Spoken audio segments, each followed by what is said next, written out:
What's up all you CW dramedy loving dudes and dudettes, Toyshiz here, and I'm back yet again to give you guys another fresh look. Today, we're going to be checking out the brand new McFarlane Toys DC Multiverse Oliver Queen from the CW's Arrow TV show. I am not a fan of the CW's, the whole DC Comics, everything that they're doing with that. I have seen some episodes. I saw the first season of Arrow, so I kind of sort of know the happenings of that, and I kind of sort of caught the end of Infinite Crisis anyways. So it's just one of those things where I'll be looking at it totally in the sense of, like, I know kind of jack all about the Arrow TV show itself, but I want to tell you, for McFarlane, thank you for putting DC Wave 1 Green Arrow on these barcodes and everything else, because then when you share them, you can tell exactly which character it is. Wow, that's amazing. But you got things to do, I got things to do. Let's go ahead, let's get Oliver Queen out of the packaging, all in depth. This is the brand new DC Multiverse by McFarlane, the CW show's Arrow Oliver Queen. And here's old Ollie out of the packaging, and right off the bat, I'm gonna tell you that they got some nice sculpting action going on with this guy. Fairly decent accessories, weapons. He comes with the stand, the collector card, and everything else. But I'm kind of impressed by this. Again, I'm not a fan of the show, but I can appreciate a good-looking figure. I mean, this guy, he is sculpted to the max. He's got a fantastic-looking weapon arsenal and everything else. There's a couple hiccups, I'll say, with the weapons and things I would like to have seen. Again, like with all the other figures, he comes with his collector card and it's got a nice bio on the back. I'm assuming this is like more of a maybe last season, something like that, more in the 2018 season, something like that. But you can get him in some really good poses. His quiver fits onto his back really nicely. I think just in terms of if you want a static pose, don't expect a lot of posability out of this guy because the weapon is a little awkward, especially when he's kind of holding and everything, but let's look at it more in depth. So as I showed in the photos, I would say that this is probably the best bet that you can achieve in him holding his bow and arrow. He does look pretty good. It's a pretty natural looking pose when you start to kind of, we'll say, push the arrow, bow, and stuff down. I mean, you could still achieve that, which actually doesn't look all too bad. You can honestly finagle it into a lot of different positions, so I'm really glad in that aspect. The one thing I will say, though, is that the bow and arrow, let's say the handle may be a little bit too wide for his grip. He does hold it, and it's in there, but I noticed that over time it's kind of started to slip out of his hand, so just FYI. But honestly, not being a fan of the Arrow TV show, this is pretty cool looking. I gotta give it to him on that. To sort of deconstruct him, this arrow cachet comes out. It's all one big group of arrows. And for the most part, it's painted nice. You got some black, you got some green, and it's okay. I would have preferred, a couple loose arrows here and there, but for what it is, it slips right in and it fits. Really nice sculpting overall. This is one of the more heavily sculpted figures, very reminiscent of, let's say, the Marvel Legends when they do the MCU type figures. His bow and arrow is actually, oh, there you the bow and arrow is actually pretty solid. It's very detailed. It looks like it stepped right off the show, so they did a good job with that.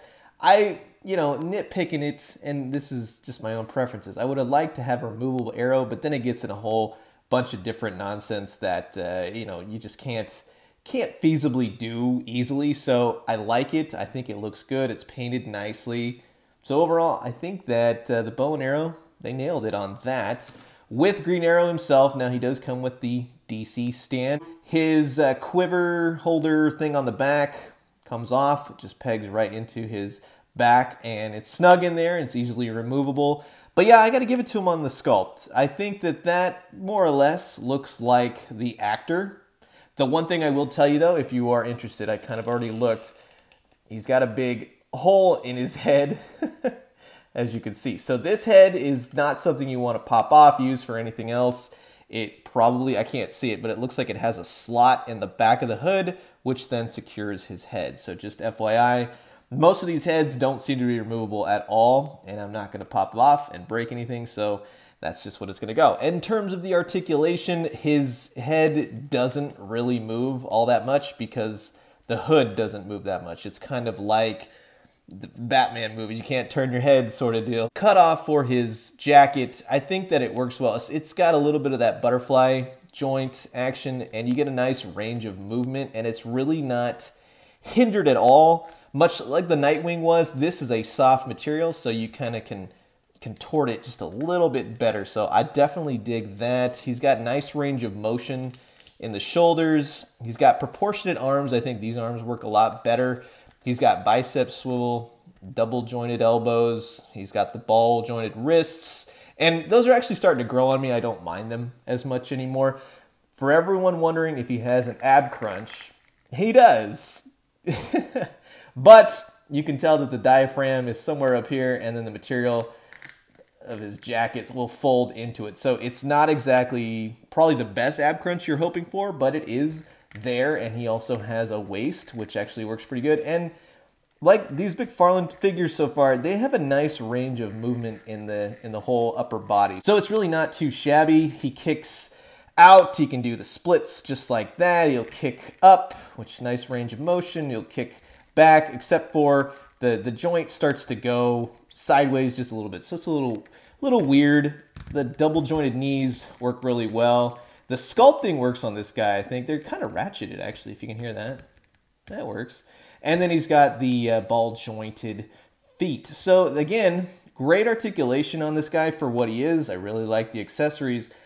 As not being a fan of Arrow, I can really appreciate a good figure, and I would definitely say that this guy is pretty cool. Now, here he is lined up with the other DC Multiverse figures I've looked at from McFarlane so far. Nightwing, the Batman Who Laughs, and of course, Batgirl.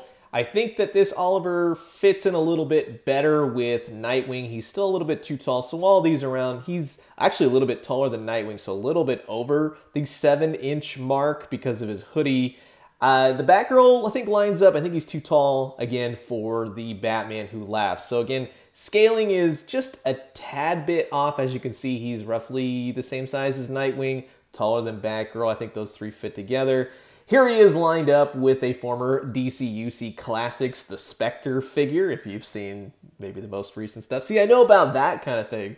So there we go. And I actually thought that was pretty cool. Spectre is one of my favorites. And here he is lined up with some other brands and then some other McFarlane toys just to show the scaling. He is super tall. He's 7-inch figure. So I would say, in all honesty, as not being a fan of the source material from which this character or this particular brand comes from, I actually like this figure a lot. I think he's cool. I'm going to pose him with his Arrow, and it's a done deal. You're not going to get a whole lot of posing out of this guy. I would have preferred a removable Arrow so you could sling the bow and arrow over his shoulder like he does in the show.